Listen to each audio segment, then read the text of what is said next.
So, welcome to part 2 of my Sabre by John Deere lawn tractor. As you saw from episode 1, I did a lot of stuff to this because this thing needed quite a bit.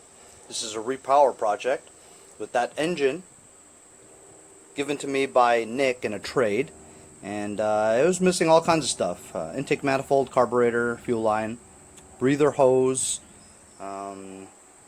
starter, motor, and the tractor itself is missing the brackets to hold the gas tank. It was missing the gas tank. It needed a new solenoid, needed a battery. I just installed this engine and it's almost there.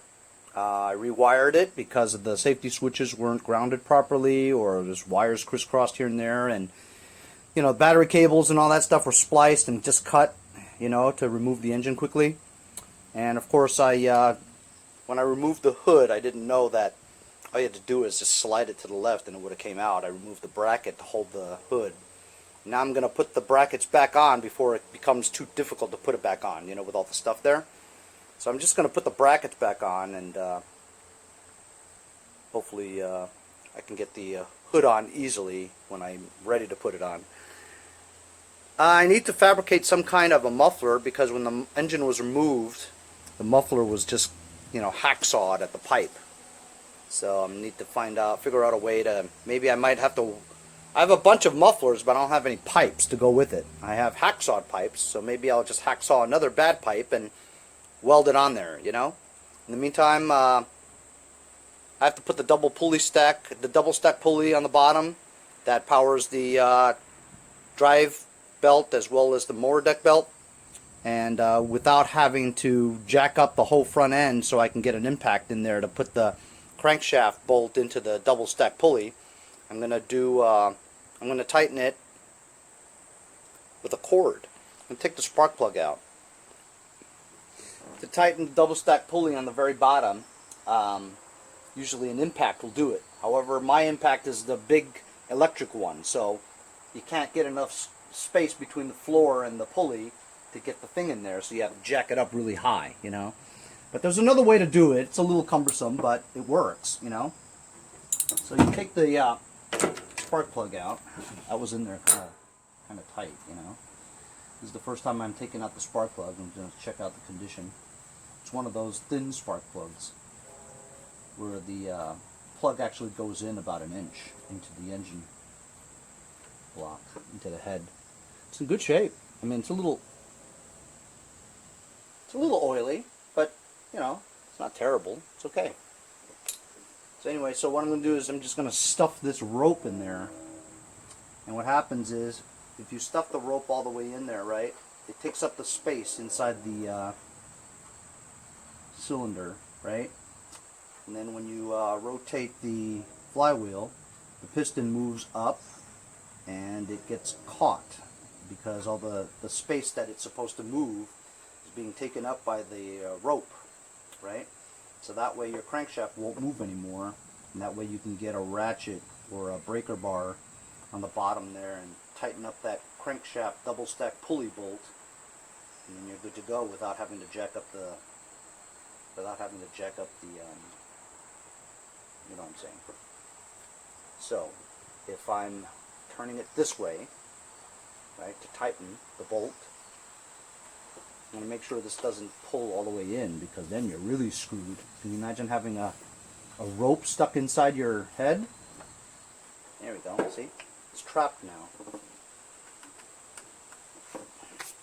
So now I can tighten the bolt on the bottom. Okay, I just tightened it nice and tight, so the double stack pulley is back on there. Re-rotate it so that it piston goes back down and releases your rope. And you clean the spark plug before I put it back in there, but that's it. That's how easy it was to tighten your crankshaft bolt for your double stack pulley without lifting the tractor. So I realized that I can't really put on the brackets yet until I have the muffler all figured out, because this assembly goes together with the muffler inside. So I have to get the muffler figured out before I can put this back. You know what I'm saying? So this is what it came with, right? It's been hacksawed off there, but it's a decent muffler. This muffler is off of a LT1000, also Briggs, so this part here should fit on that hole there, and it does. However, this muffler is, this part here is kind of short, so this part hits this, not allowing this to match up with that, right? As you can see, this Briggs & Stratton one, right, is extra long here, which I could use, right? But I can't use this because it's hacksawed off, right? So what I'm thinking is I'm gonna cut it right here, right? And attach this part to this. I'm gonna grind this part out so I can take this tube, which I need. I need this tube here because this one has a good fitting, right? Cut it like around here, or no, I'm going to take this part out because I think it comes in like an inch down to here. So I'm going to try to slowly cut this part out so that this pipe is loose from this trashed muffler. This muffler is trashed, right? You can see it, the pipe sticking out about an inch inside. So I'm going to try to loosen this pipe from this muffler and stick this. I could either try to stick that into this hole, right? But I'm gonna first try to find an outside coupler that goes onto this, onto that. That's kind of a challenge for me since I've never really messed with pipes and mufflers and stuff so much, you know, that I'm gonna try to fabricate one working muffler by welding. I like welding. So actually, I decided to just cut bits and pieces of the good parts and have it welded together. So as you can see, the original mounting elbow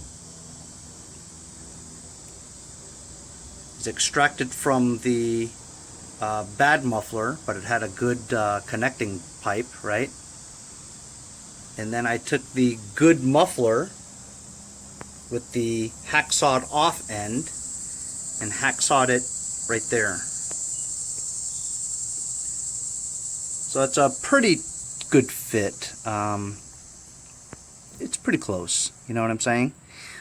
So I mounted this back on here just to make sure I had enough clearance and mocked it so that it would hold just like that. So I have this held there perfectly.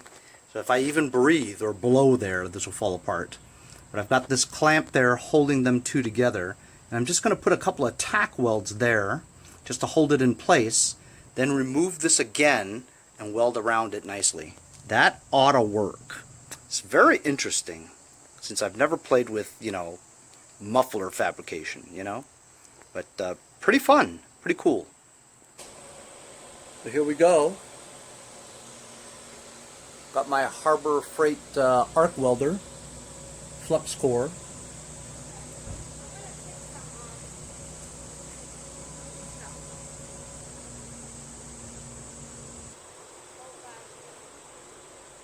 Okay, I'm going to do the first weld here, first tack.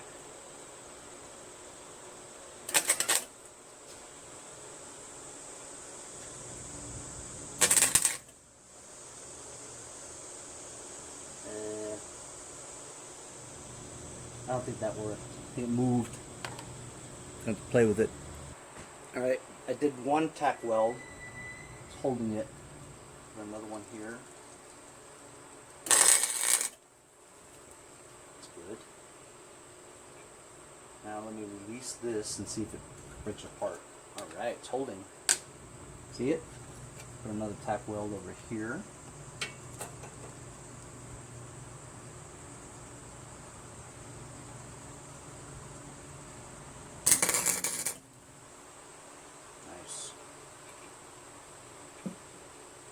So that ought to hold it, right? So now I'm going to take the whole thing off so I can get the other side. So you can see, there's quite a lot of space over here, but hopefully I can be able to, you know, fill it. Should be able to.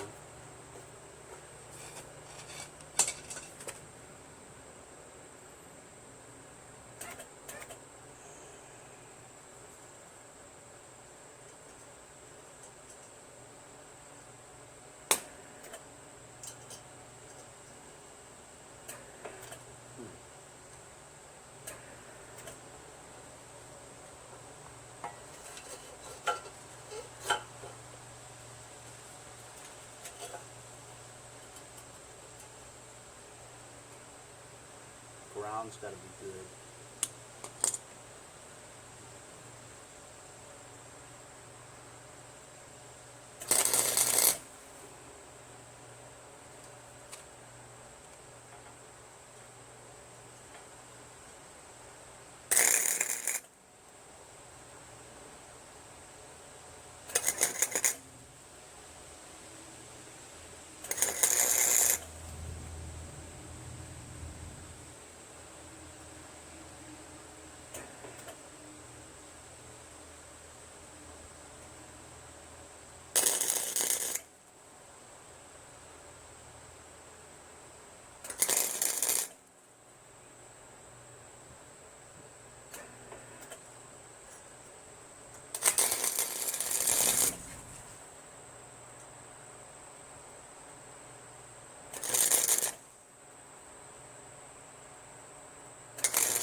That's what happens when you close your eyes, you know, you can't see where you're going.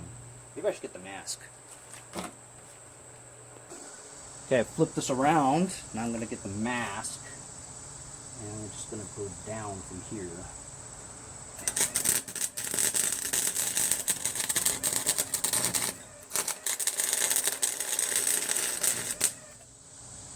Ooh! Well, I missed the line, but it's a good bead.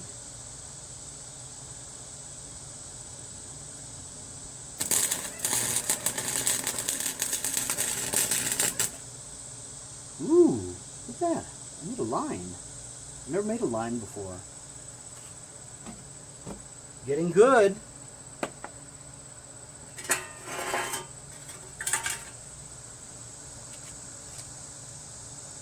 I'm trying to make a line here. You know what? This is going to be...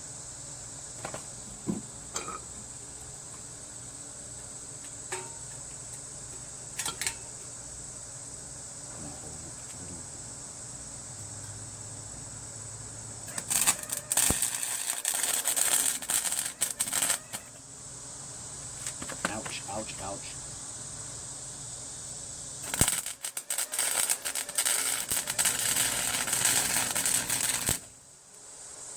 Cool.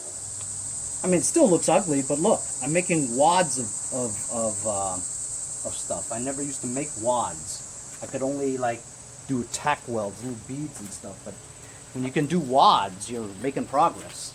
You know what I'm talking about, wads? Like wads of money.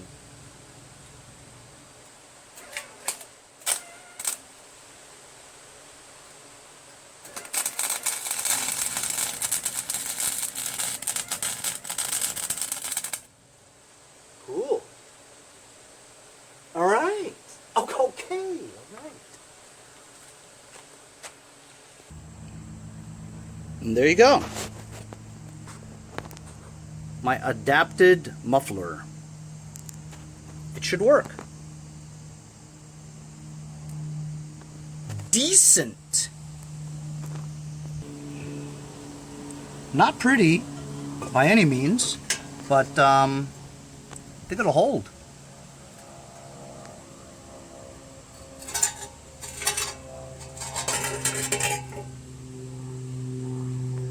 Got a couple of good beads in there.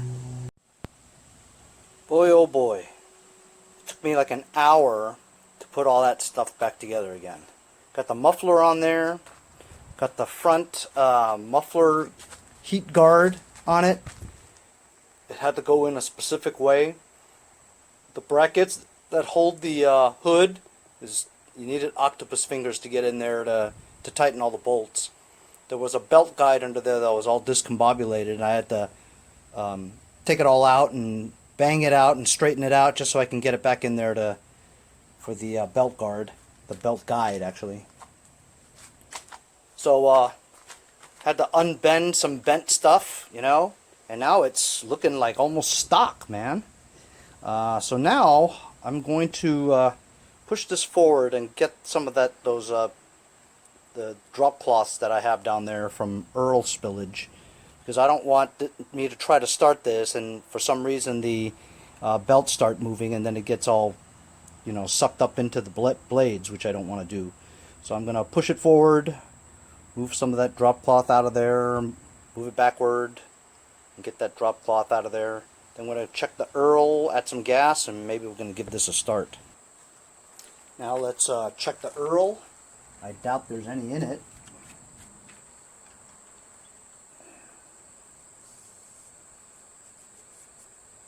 Looks like there might be some.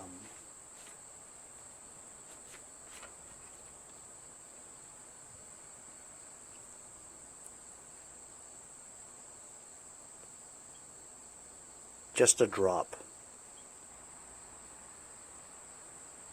There's about a quarter of some SAE 30 plus from my friends over at Lucas Oil Products. Or maybe less than a quarter. I'm gonna get another quart. Can you believe that I've used up 3 cases of Lucas Oil SAE 30 plus? Can you believe that? Incredible, right? I may need some more Earl. Earl.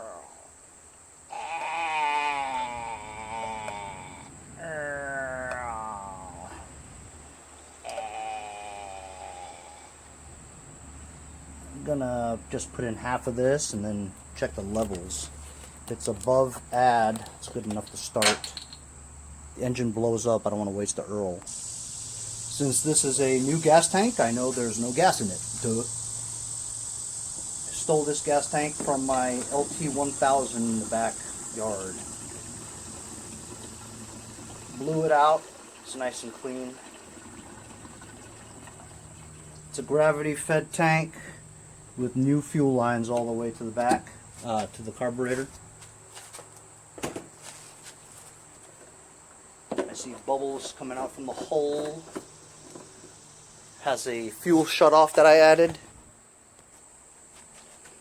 Let the fuel flow. Yeah. And I need to fix that hose. If it looks out of place, it's out of place.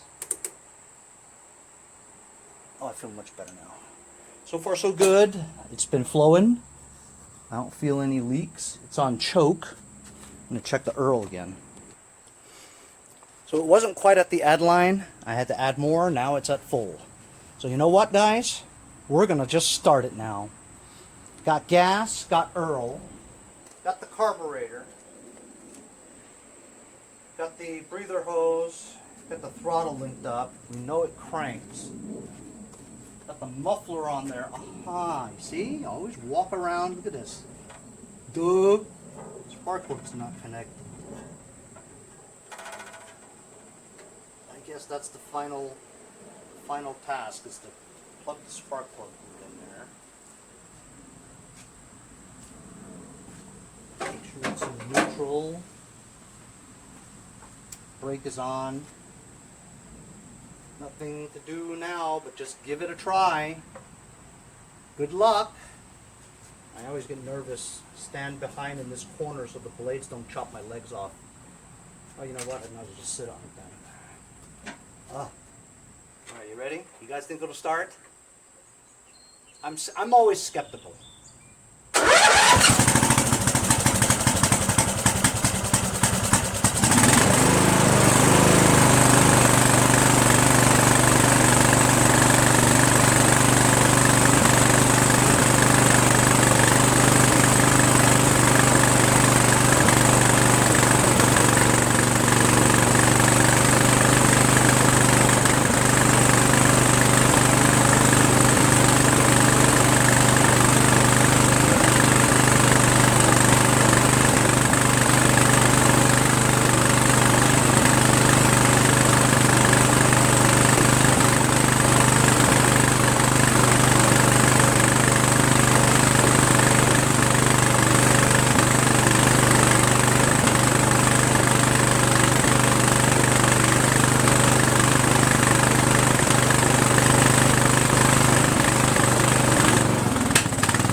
Not bad at all.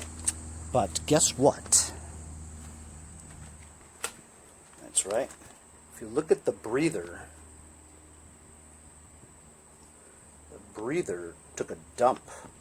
So either it was just cleaning it up, right, with stuff that was in there from a long time ago, and it needs to breathe better and clear out the stuff. As you can see, there's a lot of stuff in there.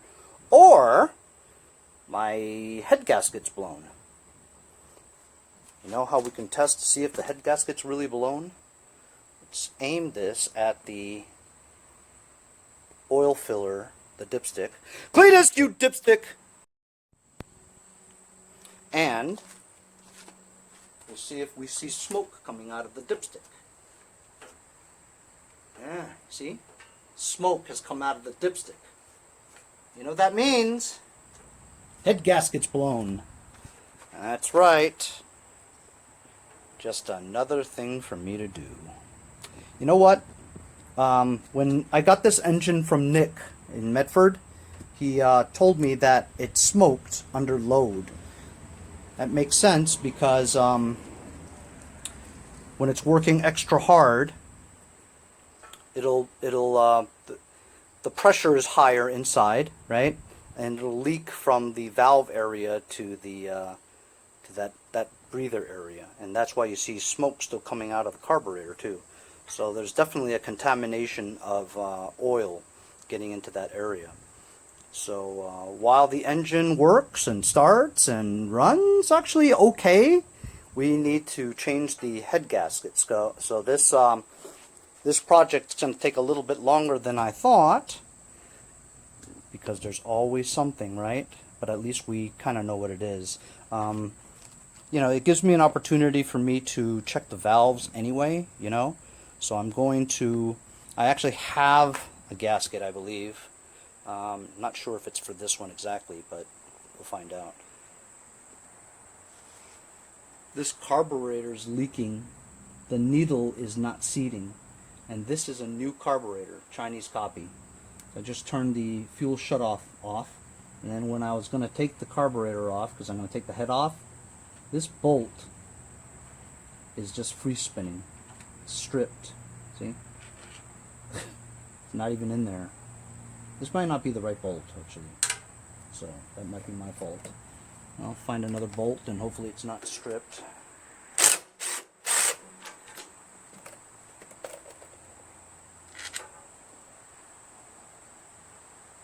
Looks just like it, but it's a little shorter. I think it's stripped because I could see like metal in here. That's going to be a problem. But one problem at a time, right? So disconnected that. I'm going to get these head bolts off. Just put a towel under there because it's going to be messy. It's hot. Technically I should just wait until it cools down because it's too hot for me to touch anything. But you know what? I'm anxious. I can't even grab the spark plug wire to pull it off because it's so hot, you know? I'm gonna have to wait. Alright, just grab it with this.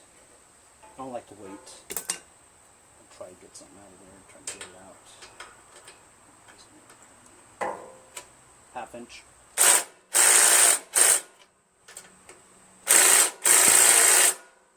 I knew that my impact driver wasn't going to be able to get that out of there because it's not that strong, you know. That's why I was thinking about getting a DeWalt, where it's a lot stronger, but not as strong as an electric impact. I'm waiting for a good deal.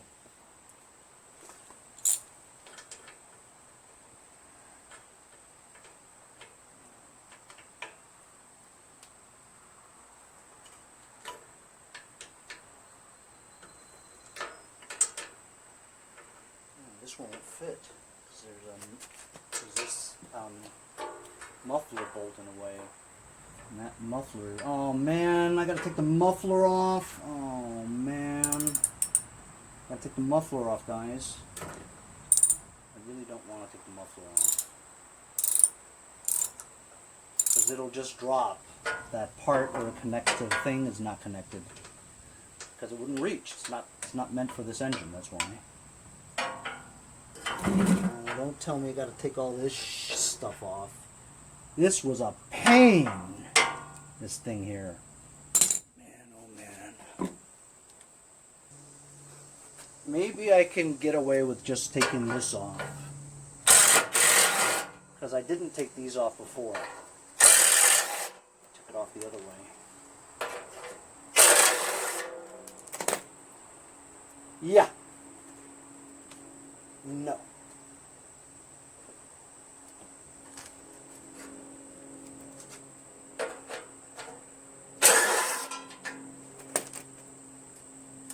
Yeah. No. No. How is this on here? Jesus. Jesus. Oh, man. Stuff on the bottom. Two things on the bottom. Two screws on the bottom. With a twist. Twist. Whoop. Alright.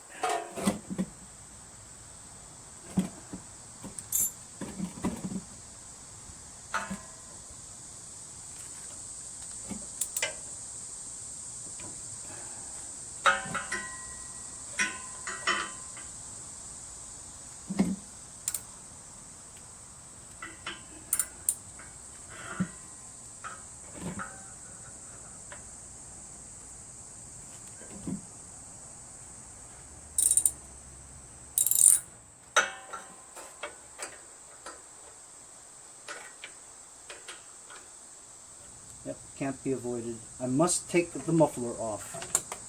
Or maybe I can use a wrench. It'd be easier if I took the muffler off. Let's just see if I can take it off without a wrench. I mean, without a... no, you can't. You know why? Because once you loosen it, the muffler pipe was in the way, so you can't loosen it anymore. So it can't be done. I guess it could. I'm just going to take it off. Damn it. Okay, got the muffler off, got the bolts off. Here it is. Hot. It's hot.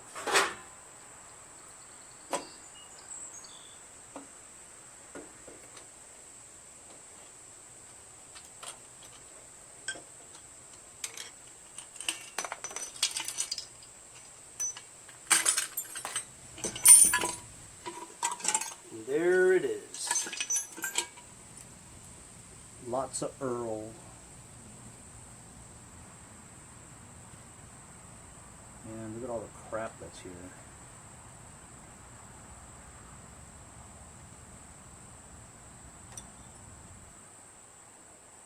Aluminum.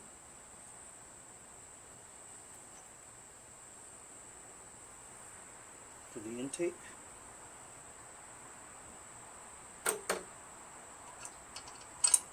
Steel for the exhausts.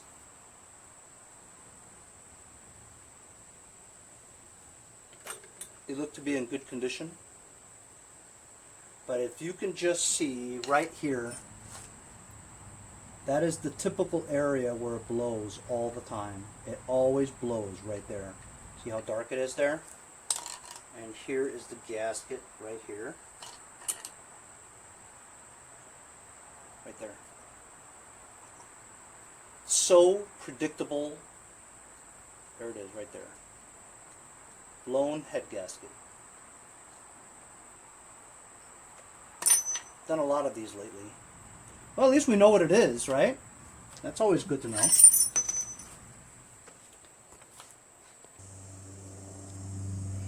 This head is in very good condition, and you could tell there's not a whole lot of carbon buildup there. It's relatively clean, actually.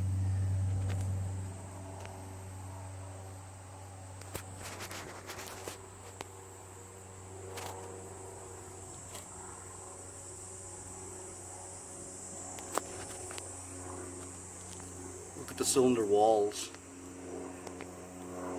Super smooth. No scoring whatsoever. It's almost new. See, you can even see, look at the piston. There's not a lot of black carbon. This is a good engine. Just needs a gasket is all. I'm gonna go find a gasket that fits this. Get us something to drink, because I've been out here for 3 hours and haven't had anything to eat or drink. Get dehydrated when you're not concentrating, you know? Okay, so I went back in, got something to drink, charged my phone, and answered a million messages that I had. Anyway, so then I came out here and I saved you guys from watching me just grind down everything there, you know, with this wire bristle brush. This thing's really helpful. And also I cleaned the head too for the surfaces. So while I was in there, I checked my eBay, and did you know my Toro Pro Line 32 came with 2 bags, one good one and one pretty good one, but it was kind of dirty. Some nuts bought it for me for $100. Can you believe that? $100 for just the bag. That's it. No brackets, no nothing. Just the bag. $100, just like that.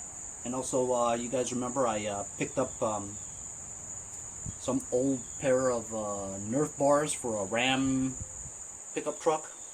Just picked it off the street, garbage. Put it up there. Some guy came and gave me $60 for it. I'm going to use some multi-purpose parts cleaner and degreaser from my friends over at Lucas Oil Products. Just basically spray a little on the surfaces there. Spray a little on the surfaces here. And wipe it off so it ain't greasy.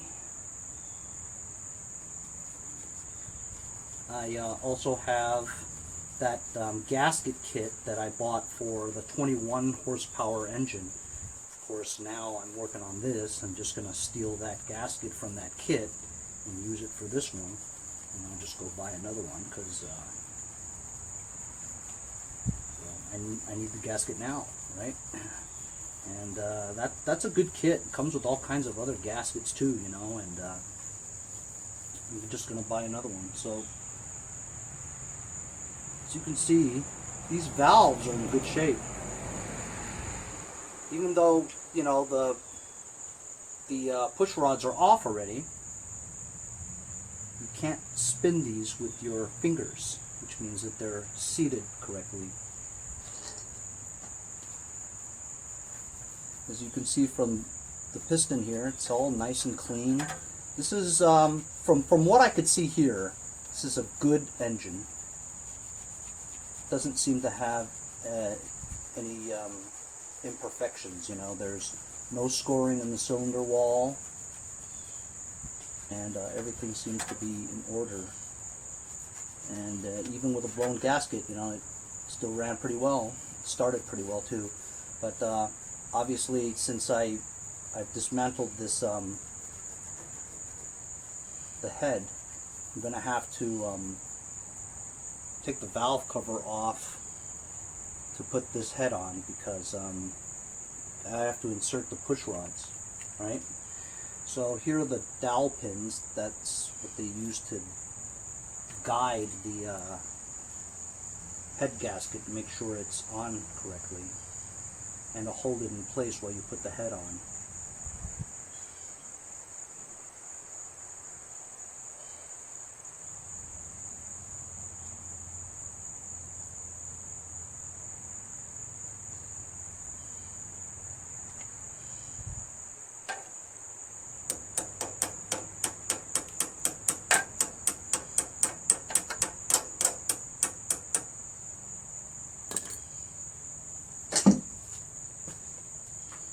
The gasket can only fit one way. Well, you know what? I want to show you guys something else. This gasket was off the 21 horsepower one. Same gasket. And I was thinking about using this one, you know, so I could save $8 or $10. Wait, no, that's not it. There's another one off the 21. It doesn't look bad at all, but it's kind of like this layer is off that layer, and since this is the most vital part of it, I said, screw it, I'm not going to use it. I'm just going to buy a new one.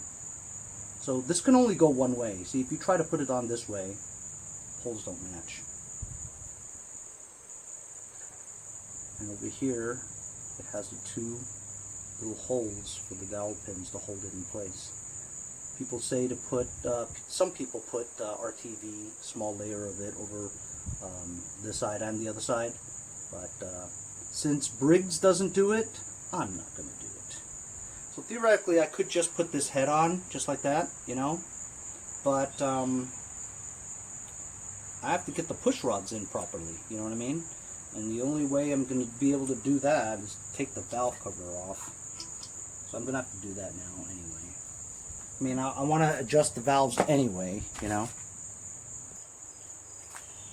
So I've got some 3/8 bit here. It's just 4 bolts.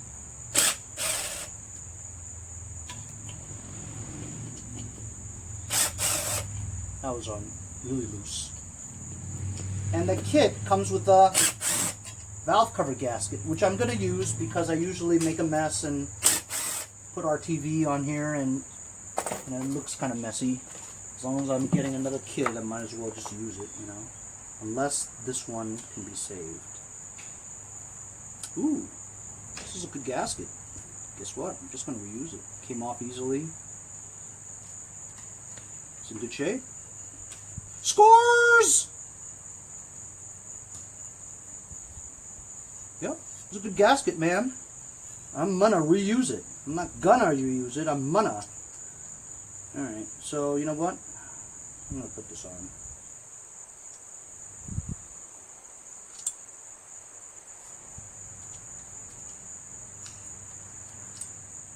I'm going to take one, and where are they? They're all the same size. I'm just going to take one from each corner. It's clean.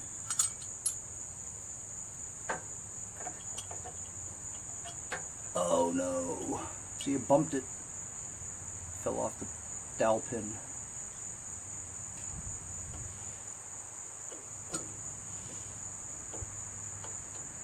Now for torque specs, they're 220 inch pounds, or if you convert it to foot pounds, it's 18.33. Hey Henry, how do you know that just offhand like that? Well, as you guys remember, a couple of videos ago, I rebuilt, did I rebuild it? I don't even remember myself, you know. Did I change the gasket? Hell, I don't even remember myself, guys, seriously. But I just did one of these engines, 15 or 15.5. Oh yeah, it's off my four-wheel steering, baby, right? I just changed the head gasket on that one, and I looked it up, and this is the same engine. It's either 15.5 or 15, one of those. It's the same exact engine though. And it was 220. I looked it up, 220 inch pounds. Of course, my torque wrench is foot pounds, so you do a conversion. I don't know how you convert it, but I just put it into Google and converted it, and it came out to be 18.3. And I think I was watching a Musli video or Taro video, and they said exactly the same thing. I'm like, yeah, right on the money, baby. So I've got that on there. I'm going to put the rest of the bolts in, get my torque wrench out. So I've got my torque wrench out, and it's set to 18.3 foot-pounds. And honestly, I never thought that it would be tight enough, you know.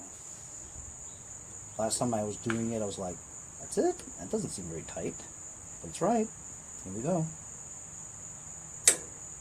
See? Ready. I impacted it as much as I could with my my Black & Decker impact wrench.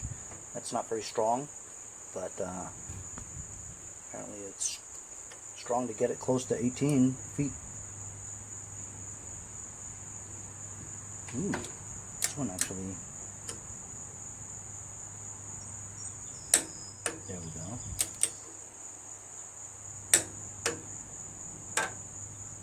Cross pattern.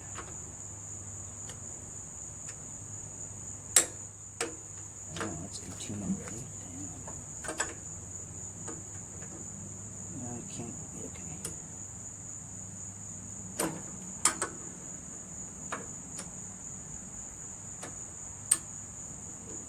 I can't get that one because the spark plug is in the way.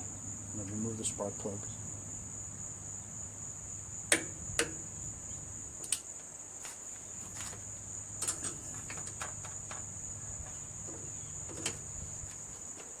Bottom middle.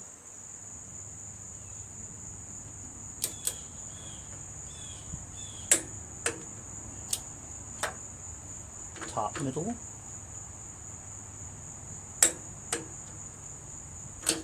Bottom left.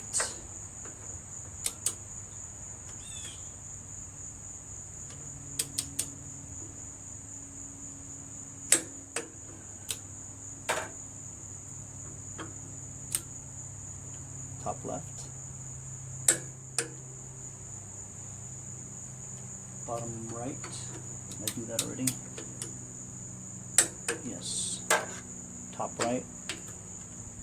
Yep, I did that already. Left, middle.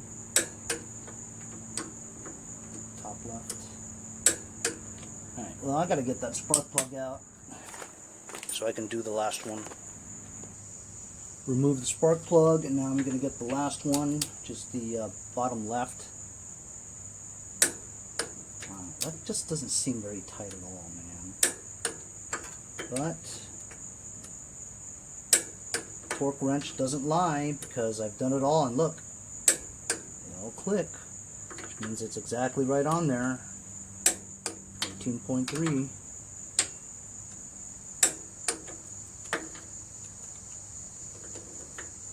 Double check.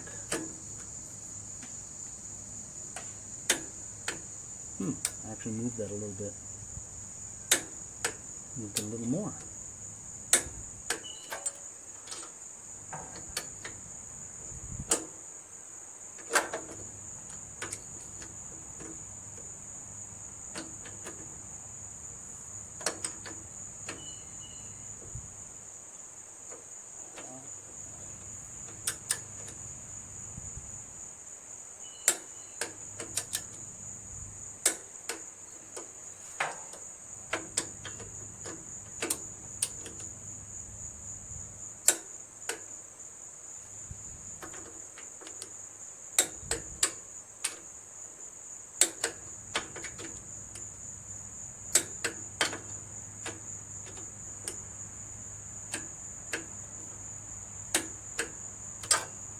Okay, that's it. It's torqued. Put the spark plug back on, and I'm going to stick the push rods in. So I got the push rods in, and I just did a valve lash. It's at top dead center. Use a screwdriver. It's right there. 4/1000ths on the intake, 6/1000ths on the exhaust. There we go.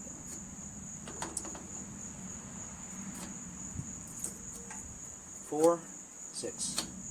4, 6. Nice and tight. Okay. Now I'm just going to spray some more of this degreaser on the clean part of this towel.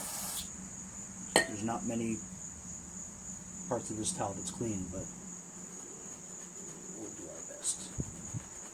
This doesn't need to be grinded off because that gasket came right off easily. The bottom part is where Earl drips down, so you want to get as much Earl out as possible just to get this surface clean, free of grease. And I'm going to clean this out a little bit, and then we'll put it on. It's definitely a bonus to have a good gasket on here.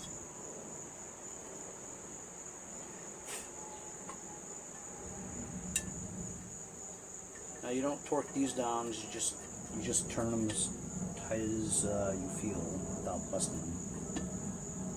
There is not a whole lot of pressure that goes through here, at least not the kind similar to a head. So you can just turn it until you feel like it's tight enough so that it won't break. A couple of clicks of this is good enough. That seems like it might be too tight. That seems pretty tight.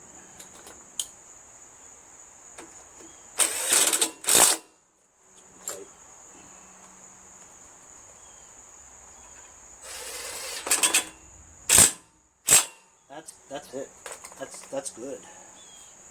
Put the spark plug back in. You watch.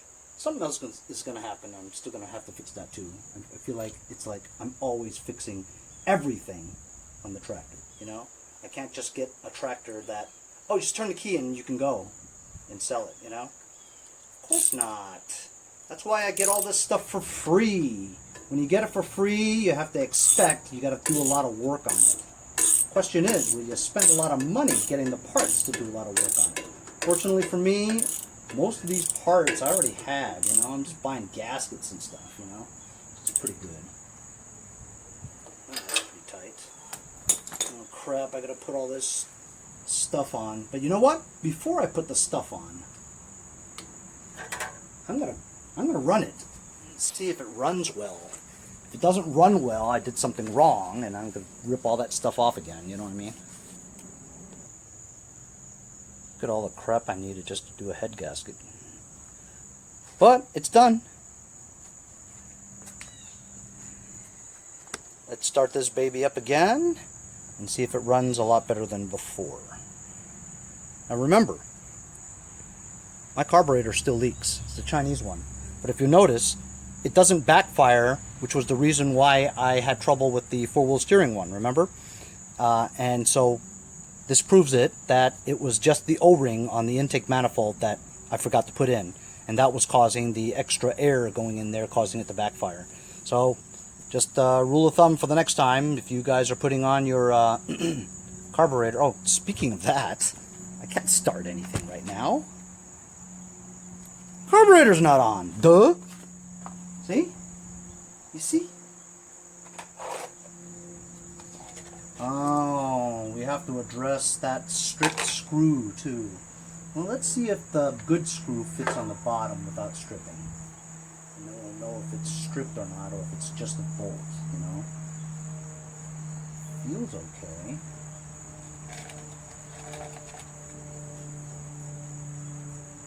Let's take the bad one and shove it in here and see if it works. And it feels okay too.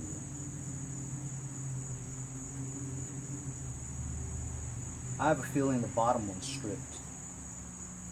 The bottom hole, which is no good. It's definitely no good. Yeah. See? It's not the bolt. It's the innards.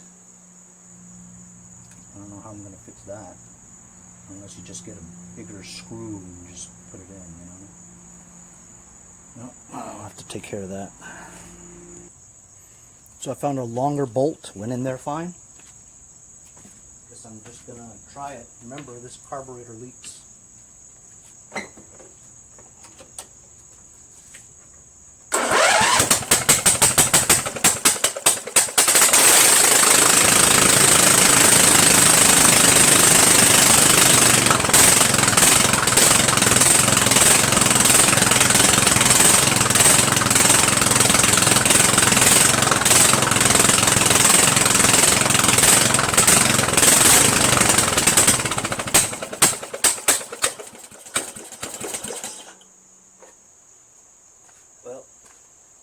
Off switch doesn't work, and I forgot to put the muffler back on. Okay, I just put the muffler on and connected the magneto wire directly to the ignition switch.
Adjusting. Carburetor's hinky, man. See if it starts off.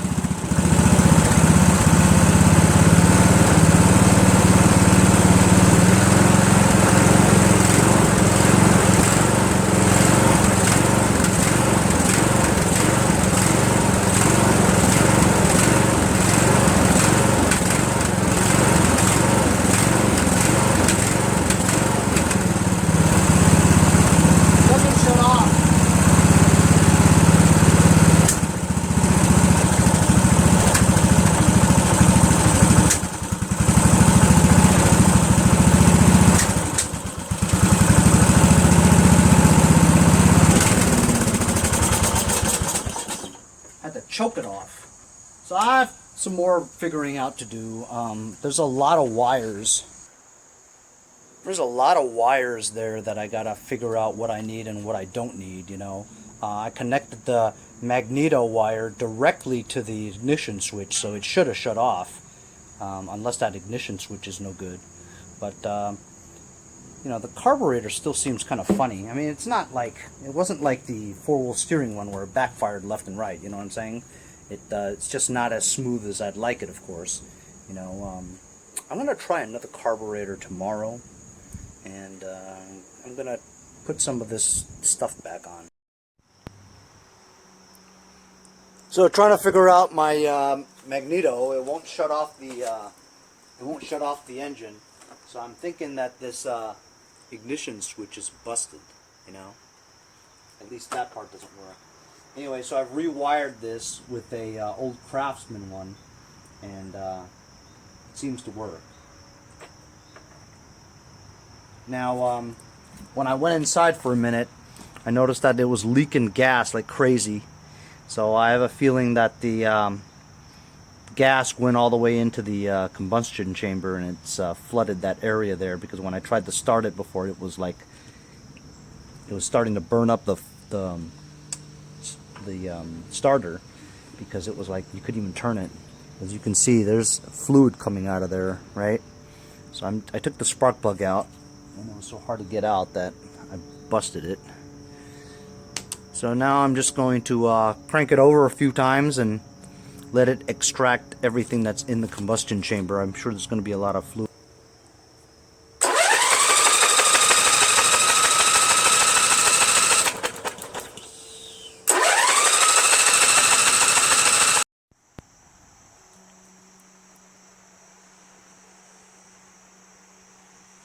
Craftsman ignition switch in there now.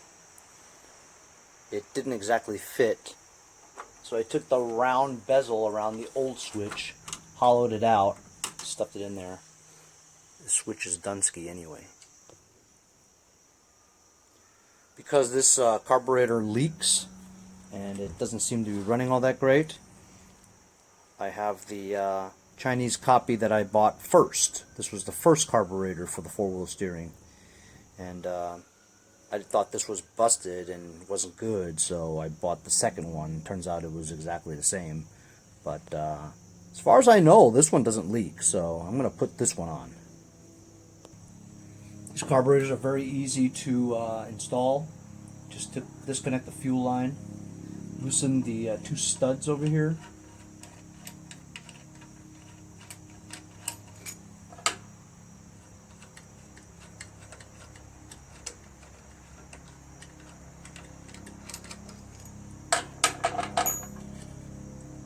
Here's the choke lever. Take that out.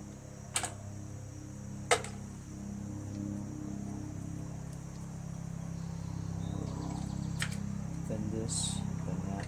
There it is. There's a carburetor. Just gonna put the new one on, or the first one on. Second carburetor installed, and I just released the fuel shutoff. Let's see if this thing leaks now. You know. So far so good. I don't feel any leaks. I'm just gonna give her a try.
Well, still backfires a little, runs a little rough. I don't know. Those Chinese carburetors, man, I'm starting to believe that I got two bad ones. Because the minute I put on a regular Walbro, ran great, you know? Okay, so this is the third carburetor I'm trying. This is an old Walbro I found in my box of parts. And honestly, I don't remember why it's in my box of parts. There's got to be something wrong with it. But I took it apart and looked at it and didn't seem like, you know, there was anything wrong with it. It has a fuel solenoid thing over there, but the valve is cut off, so it's not going to be an issue. And it doesn't leak so far. So you know what? It's an original LMT 4993. I'm just going to try it.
So I just wanted to test to see if it was charging, and it was. Anytime it charges over 13 volts means it's charging. So that's good. I'm at a loss. I mean, I almost think like the second carburetor was better. No. Well, you know, the original second carburetor, not the one that I tried. I'm so confused now. Anyway, I'm going to see something else that I could try. So, you guys remember my buddy Mark? He's a subscriber. He sent me a bunch of parts off of his tractor. And it's Mark Neese, Fleur 67 man. I'm trying his carburetor on. It fit. Just took the intake manifold off because his was for like a 12.5 or something like that, and the manifold's not as big, but it does fit on this intake manifold. So there's no leaks. Just gonna give it a try, man.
When all else fails, OEM Walbro LMT 4993.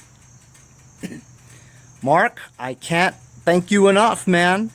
That's exactly what I needed, was an original Walbro carburetor to have it running perfect. All this time, man. This is the second time. Ooh, got a little bit of leakage going on though. So it doesn't seem like the needle is seating correctly. Here, watch. I'll show you. We'll let the fuel flow. And you can see it's just flooding the thing. So I'm going to take this apart and fix that needle because it's obviously not seating, and fuel continues to flow because the needle is not pushed upwards to block the hole. But anyway, man, this carburetor runs fantastic, huh? What a huge difference, man. I don't know. That's two tractors now that that I had terrible luck with those two Chinese carbs, and then you put the original back on and it just works great and sounds great, you know. This carburetor has the bend, 90-degree bend in it, so I'm gonna have to get a straight hose. This one's kind of bent, designed for ones without the 90-degree angle, see? So I'm just going to get a straight hose and connect it right to that, no problem. And shorten that line because I don't like how it goes up and then down again, because you need a lot of pressure in the fuel tank, like a full fuel tank, to push the fuel up. It shouldn't have to go up, it should go straight in, gravity fed, you know? That's how you're supposed to do it. I should put a fuel filter on there too. And once I correct the needle not seating, I'm going to put the tins back on here, and then the hood. And then, ooh, I should try and see if it mows and drives, you know. But I'm going to put the tins on, though, because the engine's fine. I want to thank Mark, Fleur67 Man on YouTube, for donating his parts. Very kind of you, very generous of you, and I really appreciate it. So shout out to you, Mark. Thanks very much. So I just took off the Mark's carburetor. There it is. And if you look right there, got a lot of crap in there. So some of that stuff may have gotten into the seat area there and blocked it, you know. But the float and the needle look fine.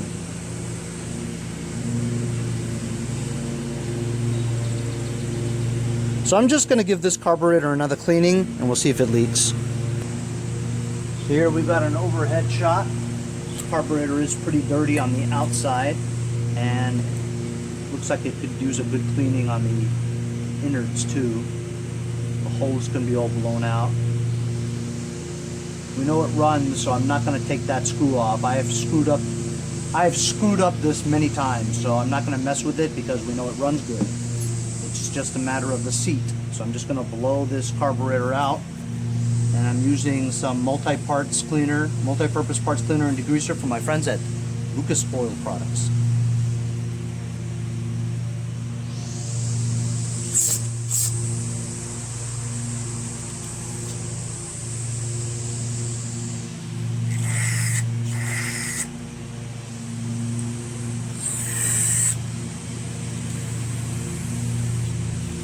spray out that stuff that was hanging around there. Because the debris can get trapped into that area and prevent the rubber seal, the rubber needle, from seating. Any of that debris could have done that.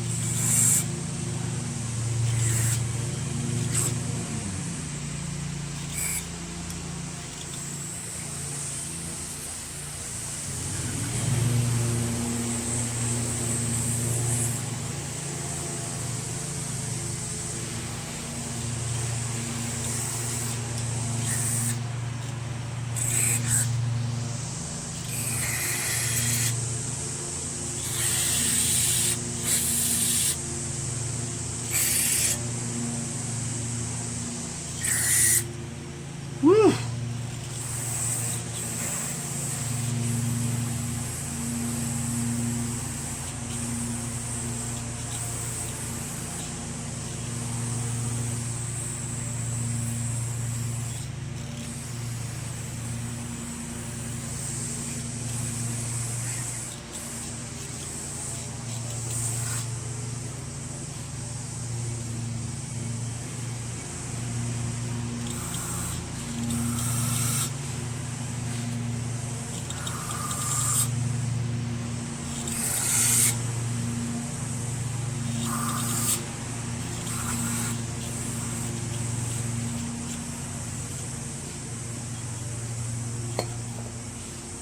I would normally take this out too and blow it out, but as you guys saw, it was running great. I'm not going to screw with something that's perfect, right? All we need to do is address why it leaks.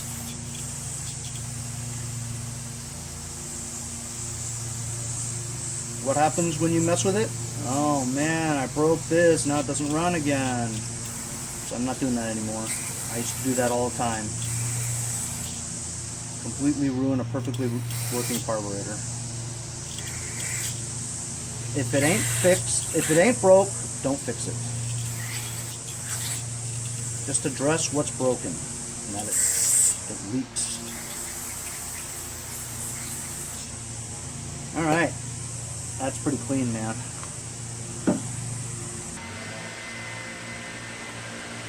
Put it back together again. I'm going to install it. I'm going to get the tins. So I put Mark's carburetor back on after a cleaning. I added a fuel shutoff closer to the carburetor and a fuel filter behind it. And I replaced the hose so that it's a straight one-shot straight line from the gas tank. Right? I put the air cleaner on, air filter base, air filter. I put the red engine cover on. You know, I could have sworn I had that plastic thing, but I guess I don't. Put the hood on.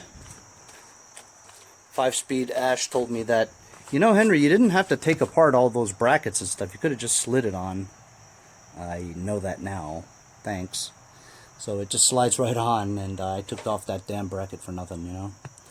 But anyway, so this is starting to look like a tractor again, you know. I didn't have the guard to the starter gear, so I had to go to my bag of parts and ripped it off of that one in my shed.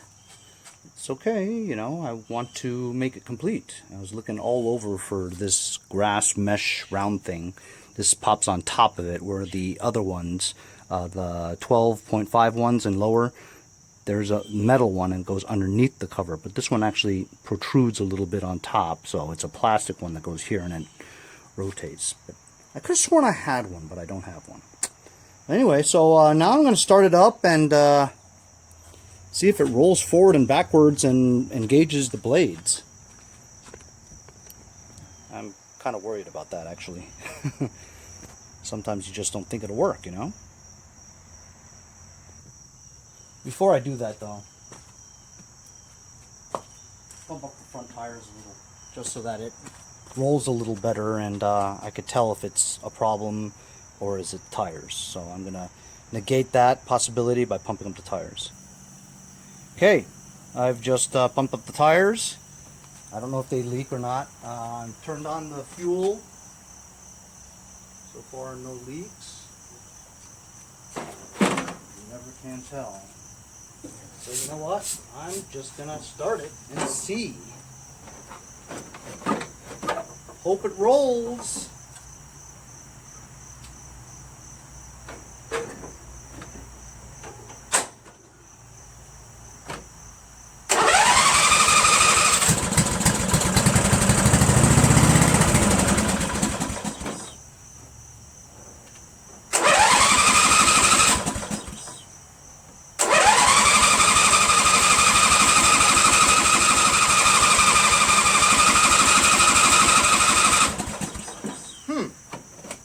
Weird.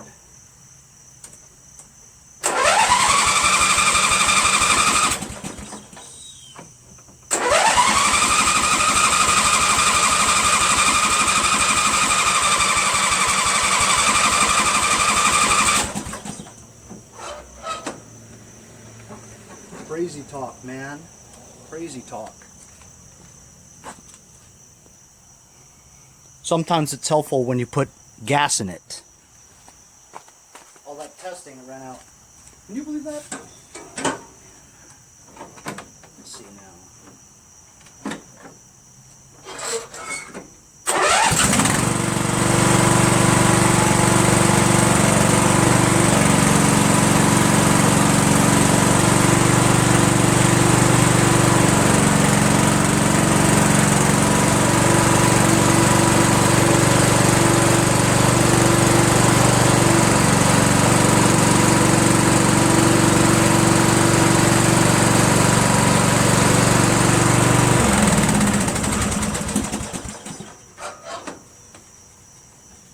What did I forget to do to this thing when I said I was gonna get this going, and once I got it going, what did I say that I needed to do? Well, what did I do? What did I do that allowed this to move around? I took the keyway out of the left rear axle. That's why it doesn't go anywhere. At least I think. At least I hope that's the reason. So now I gotta put the keyway back in. Yep, I just put it in. Scott Keller was supposed to tell me, supposed to remind me to do that. He said he never forgets anything. It's okay, I found the key. It was easy. Just jacked it up. Took the washers out. Stuffed the key in there.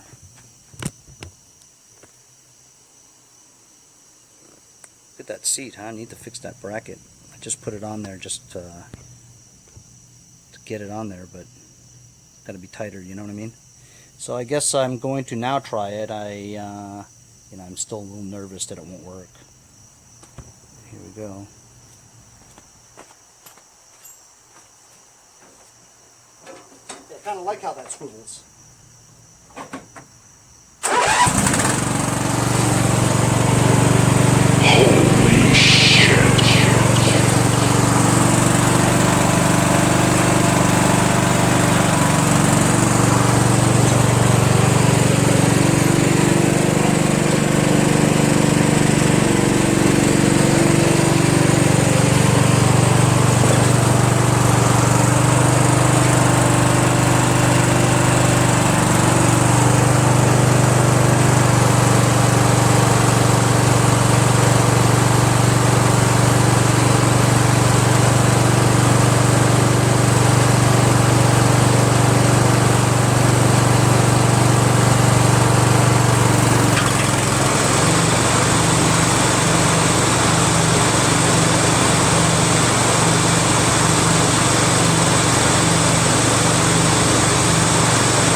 Wow, this thing runs great.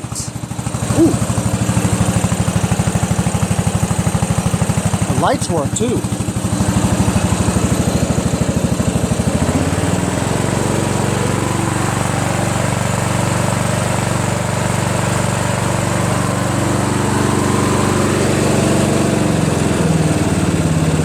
Man, it's amazing how that carburetor fixed everything. It's so smooth.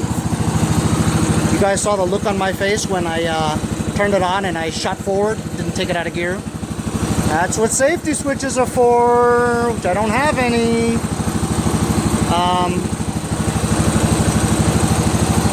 I gotta work that out.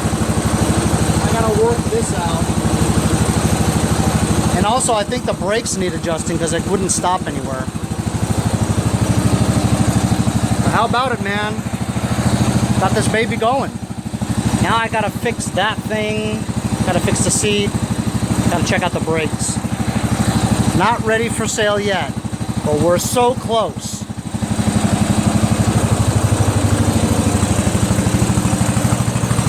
Can you believe that? Huh? So I got that straightened out. 3 self-tapping screws attaching this to that.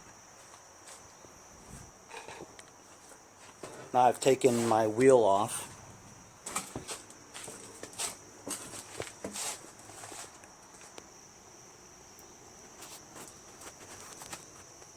Dropped the deck and disassembled the brakes.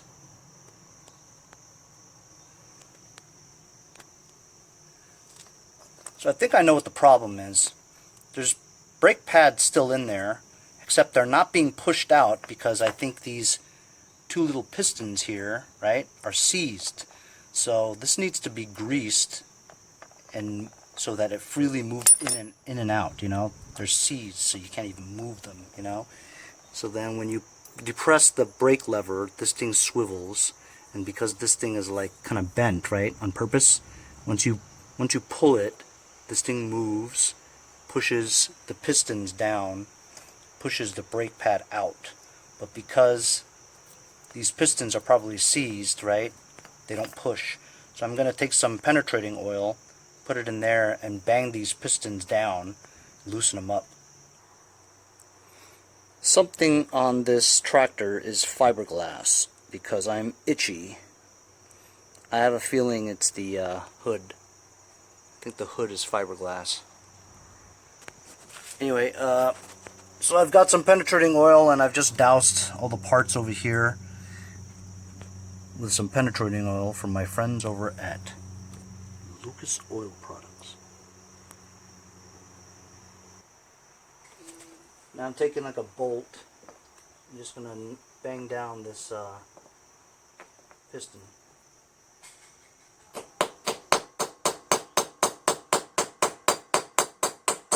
Man, that's really in there, man. Won't even budge. No wonder the brakes didn't work. Should be free moving, sliding.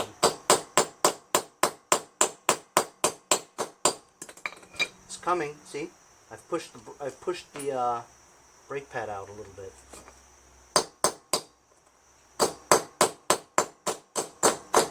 I can feel it moving.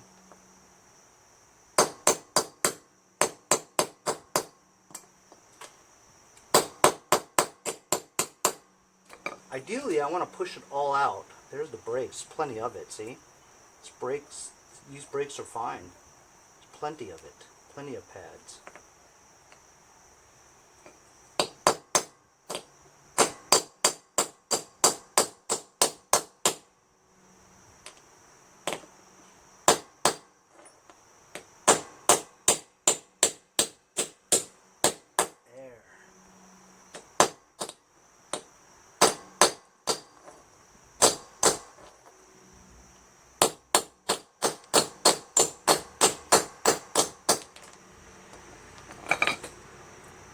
This one's down, this one's still there. So look at that. Look at this. This is so rusted out. It's just rusted out in there. That's no good. So I'm going to keep at this. So I've been at it. I'm just pushing them in and then banging them back out. Pushing them in, banging them back out. Just keep doing it. And I had to put it on this because you have this stud here that sticks out and I don't want to break it, you know. So this is all pushed in, right? My battery's going to die again. So now it's kind of easy to push in and out now. Just a couple of bangs. And it's going in. See that? And I've sprayed some penetrating oil back in there. See, that one's easy. This one needs a little bit more. So if I keep banging them back in, taking them out, banging them in, they'll eventually loosen up and mix in with that oil. And then soon it'll be easy to push in and out. Where you can just see that this one's really good. This one still needs some work, but I'm going to just keep at this until it's free, and then this will be able to move back and forth freely with just the brake pedal, and then the brakes will work. I've done this actually once before, so it's kind of cool to get it on film this time too, you know. So you know what I ended up doing, guys?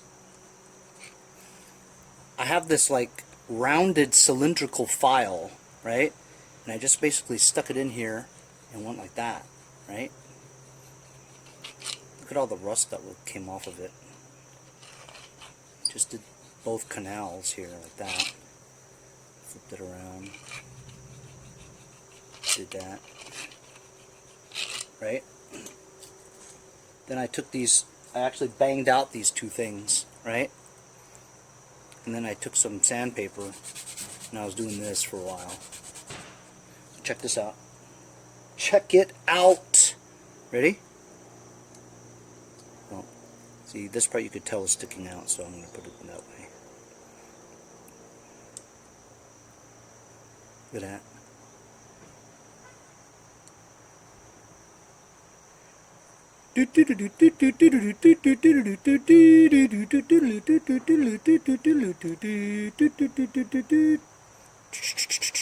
Pistons, see? Free. And now, just to make sure that it doesn't happen again, I'm using some extreme pressure synthetic grease from my friends at Lucas Oil Products. It's kind of like anti-seize, you know what I mean? I'm just going to put some in this canal.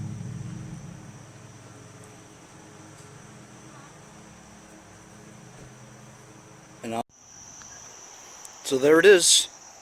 The Sabre is up and running. I'm going to wipe it down a little bit. I'm going to put some ATF with this black plastic. I'm going to whip out the light lenses and clean them. Then I'm going to list this on line for $750? Yeah, $750. Decent mower, honestly. Took a lot of work, but decent. Anyway, so that's the conclusion of my Sabre. See you guys next time on Mowers and Blowers. ATF.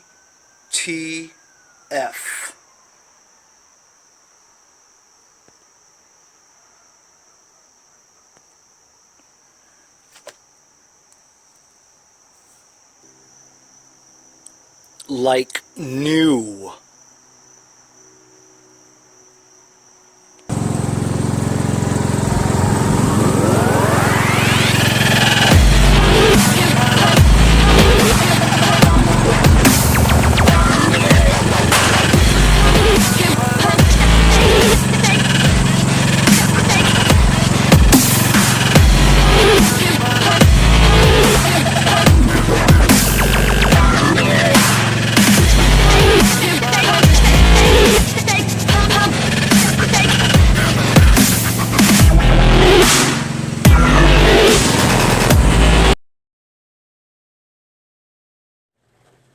Hey guys, support my channel, buy a sticker. Also follow me on Instagram at Mowers Blowers.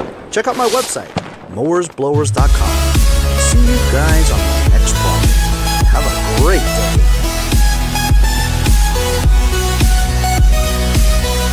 See you guys next time on Mowers and Blowers.